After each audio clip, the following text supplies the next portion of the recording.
നമസ്കാരം. മലയാളി വാർത്തയിലേക്ക് സ്വാഗതം. രാജ്യത്തെ ഏറ്റവും കൂടുതൽ ചൂട് കേരളത്തിൽ അനുഭവപ്പെട്ട വർഷമായിരുന്നു ഇത്. പൊള്ളുന്ന ചൂടിനിടെ കേരളത്തിൽ ആശ്വാസമായി മഴ തുടരുകയാണ്. കഴിഞ്ഞ ദിവസം സംസ്ഥാനത്തെ വിവിധ ജില്ലകളിൽ മഴ ലഭിച്ചിരുന്നു. തലസ്ഥാനമടക്കം ഉള്ള ജില്ലയിൽ മഴ തുടരുമെന്ന് കാലാവസ്ഥാ വകുപ്പ് അറിയിച്ചു. തിരുവനന്തപുരം, പത്തനംതിട്ട, എറണാകുളം, തൃശൂർ, പാലക്കാട്, മലപ്പുറം, വയനാട് ജില്ലയിൽ യെല്ലോ അലർട്ടും പ്രഖ്യാപിച്ചു. വരും മണിക്കൂറിൽ വിവിധ ജില്ലകളിൽ ഒറ്റപ്പെട്ടയിടങ്ങളിൽ ഇടിമിന്നലോടുകൂടിയ ഇടത്തരം മഴയ്ക്കും മണിക്കൂറിൽ 41 മുതൽ 61 കിലോമീറ്റർ വരെ വേഗതയിൽ ശക്തമായ കാറ്റിനും സാധ്യതയുണ്ടെന്നും കേന്ദ്ര കാലാവസ്ഥാ വകുപ്പ് അറിയിച്ചു. അടുത്ത 3 ദിവസത്തേക്കുള്ള മഴ സാധ്യതാ പ്രവചനം ഇങ്ങനെയാണ്. വിവിധ ജില്ലകളിൽ കേന്ദ്ര കാലാവസ്ഥാ വകുപ്പ് യെല്ലോ അലർട്ട് പ്രഖ്യാപിച്ചിരിക്കുകയാണ്. 22-ാം തീയതി, അതായത് ഇന്നലെയൊക്കെ തന്നെ തിരുവനന്തപുരം, പത്തനംതിട്ട, എറണാകുളം ജില്ലയിലും ഇന്ന് മലപ്പുറം, വയനാട് എന്നീ ജില്ലയിലുമാണ് യെല്ലോ അലർട്ട് പ്രഖ്യാപിച്ചിട്ടുള്ളത്.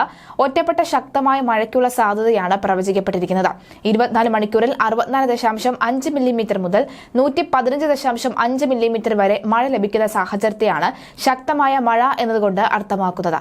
അടുത്ത 3 മണിക്കൂറിൽ പ്രതീക്ഷിക്കാവുന്ന ദിനാന്തരീക്ഷ അവസ്ഥ കേരളത്തിലെ പത്തനംതിട്ട, ആലപ്പുഴ, കോട്ടയം, ഇടുക്കി, എറണാകുളം, മലപ്പുറം, കോഴിക്കോട്, വയനാട് ജില്ലയിൽ ഒറ്റപ്പെട്ടയിടങ്ങളിൽ ഇടിമിന്നലോടുകൂടിയ ഇടത്തരം മഴയ്ക്കും അതുപോലെ തന്നെ മണിക്കൂറിൽ 41 മുതൽ 61 കിലോമീറ്റർ വരെ വേഗതയിൽ ശക്തമായ കാറ്റിനും സാധ്യതയുണ്ടെന്ന് കേന്ദ്ര കാലാവസ്ഥാ വകുപ്പ് അറിയിച്ചു. കേരള, കർണാടക, ലക്ഷദ്വീപ് തീരങ്ങളിൽ ഇന്ന് മത്സ്യബന്ധനത്തിന് തടസ്സമില്ല എന്ന് കേന്ദ്ര കാലാവസ്ഥാ വകുപ്പ് അറിയിച്ചിട്ടുണ്ട്. അതേസമയം സംസ്ഥാനത്ത് വിവിധ ജില്ലയിൽ ശക്തമായ കാറ്റും മഴയും കാലാവസ്ഥാ നിരീക്ഷണ കേന്ദ്രം യെല്ലോ അലർട്ട് പ്രഖ്യാപിച്ച് എറണാകുളം ജില്ലയുടെ പല ഭാഗങ്ങളിലും 1 മണിക്കൂറോളം ശക്തമായ മഴയാണ് കഴിഞ്ഞ ദിവസം രേഖപ്പെടുത്തിയത്. രാവിലെ മുതൽ ജില്ലയിലെ ചില ഇടങ്ങളിൽ മഴയുണ്ടായിരുന്നെങ്കിലും വൈകിട്ട് 4 മണിയോടുകൂടിയാണ് മഴ ശക്തമായത്. ജില്ലയിൽ നിലവിൽ മഴയ്ക്ക് നേരിയ ശമനമുണ്ട്. ആലപ്പുഴയിൽ വേനൽ മഴയോട് അനുബന്ധിച്ചുണ്ടായ ശക്തമായ കാറ്റിൽ തെങ്ങ് കടപുഴകി വീണ് സ്ത്രീ മരിച്ചു. പാണാവള്ളി പഞ്ചായത്ത് 3-ാം വാർഡ് വൃന്ദാഭവനിൽ ഈ മല്ലികയാണ് മരിച്ചത്. എറണാകുളത്തെ ആശുപത്രിയിൽ എത്തിച്ചെങ്കിലും രക്ഷിക്കാൻ കഴിഞ്ഞില്ല. മല്ലിക വീട്ടുമുറ്റത്ത് നിൽക്കുമ്പോഴാണ് കാറ്റിൽ തെങ്ങ് ദേഹത്തേക്ക് മറിഞ്ഞു വീണത്. ഭർത്താവ് ഷാജി, മക്കൾ മൃദുൽ, വിഷ്ണു, വൃന്ദ ഷാജി എന്നിവരാണ് മൃതദേഹം എറണാകുളം ജനറൽ ആശുപത്രിയിൽ പോസ്റ്റ്മോർട്ടത്തിന് ശേഷം ഞായറാഴ്ച വീട്ടുവളപ്പിൽ സംസ്കരിക്കും. പാറശാല അഞ്ചാലിക്കോണത്ത് ശക്തമായ കാറ്റിൽ പള്ളിയുടെ മേൽക്കൂര തകർന്നു വീണു. വിശുദ്ധ ദേവസഹായം പിള്ള പള്ളിയുടെ മേൽക്കൂരയാണ് തകർന്നു വീണത്. അപകടമുണ്ടാകുമ്പോൾ പള്ളിക്കുള്ളിൽ വിശ്വാസികളില്ലാത്തതിനാൽ വലിയൊരു അപകടമാണ് ഒഴിവായത്. തിരുവനന്തപുരത്തെ മലയോര പ്രദേശങ്ങളിൽ ഉച്ച മുതൽ ശക്തമായ കാറ്റ് വീശിയിരുന്നു. കുടപ്പനംകോട്, അമ്പൂരി മേഖലകളിൽ ശക്തമായ കാറ്റ് വീശി. മാളയിൽ കനത്ത കാറ്റിൽ കുന്നത്തുകാട് മരക്കൊമ്പ് ഒടിഞ്ഞു വീണ ബൈക്ക് യാത്രികന് പരിക്കേറ്റു. കൊടകര നന്ദിപുരം സ്വദേശി വിഷ്ണു എന്ന 30 വയസ്സുകാരനാണ് പരിക്കേറ്റത്. ശനിയാഴ്ച വൈകിട്ട് 5 അപകടം. താടിയെല്ലിനും കാലിനും പരിക്കേറ്റ വിഷ്ണുവിനെ മാള ബിലീവേഴ്സ് ആശുപത്രിയിൽ പ്രവേശിപ്പിച്ചു. മേലുഡൂരിലെ മിൽഡ് കോൺക്രീറ്റ് കമ്പനിയിൽ നിന്ന് ജോലി കഴിഞ്ഞ പുത്തൻചിറയിലുള്ള ബന്ധുവിന്റെ വീട്ടിലേക്ക് പോകുമ്പോഴായിരുന്നു അപകടം.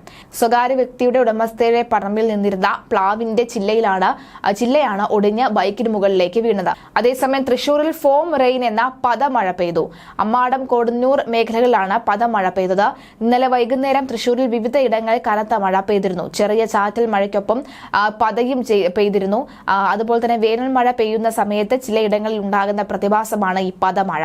സാധാരണഗതിയിൽ 2 സാഹചര്യങ്ങളിലാണ് ഈ പദമഴ പെയ്യുന്നത്.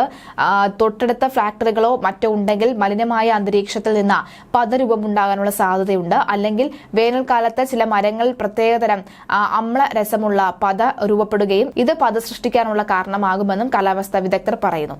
നിലവിൽ ഫാക്ടറികൾ ഒന്നും തന്നെ ഇവിടെ പ്രവർത്തിക്കുന്നില്ല.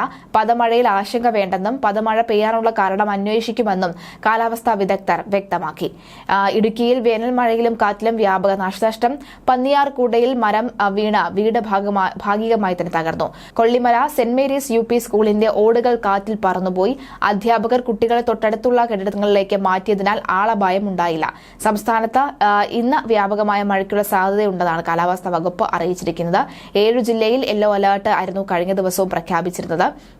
എന്തായാലും വരും ദിവസങ്ങളിൽ ഒറ്റപ്പെട്ട ഇടങ്ങളിൽ ഇടിമിന്നോട് കൂടിയ മഴയ്ക്ക് സാധ്യതയുണ്ട്. മഴയ്ക്കൊപ്പം പരമാവധി 40 കിലോമീറ്റർ വേഗതയിൽ ശക്തമായ കാറ്റിനും സാധ്യതയുള്ളതിനാൽ ജാഗ്രത പാലിക്കണമെന്ന് മുന്നറിയിപ്പിൽ വ്യക്തമാക്കി.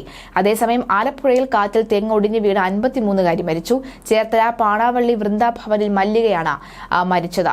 എന്തായാലും കാലാവസ്ഥാ വ്യതിയാന പ്രവചനങ്ങളിൽ വിവിധ ജില്ലയിൽ ഒറ്റപ്പെട്ട ഇടങ്ങളിൽ ഇടിമിന്നലോട് കൂടിയ ഇടത്തരം മഴയ്ക്കും മണിക്കൂറിൽ 40 കിലോമീറ്റർ വരെ വേഗതയിൽ ശക്തമായ കാറ്റിനും സാധ്യതയുണ്ടെന്നാണ് റിപ്പോർട്ടുകൾ സൂചിപ്പിക്കുന്നത്. എന്തായാലും പാലക്കാട്, മലപ്പുറം, വയനാട് ജില്ലയിലാണ് യെല്ലോ അലർട്ട് പ്രഖ്യാപിച്ചത്. വിവിധ ജില്ലയിൽ ഒറ്റപ്പെട്ടയിടങ്ങളിൽ ഇടിമിന്നലോട് കൂടിയ ഇടത്തരം മഴയ്ക്കും മണിക്കൂർ 40 കിലോമീറ്റർ വരെ വേഗതയിൽ വീശിയേക്കാവുന്ന ശക്തമായ കാറ്റിനുമാണ് സാധ്യത ഉള്ളത്.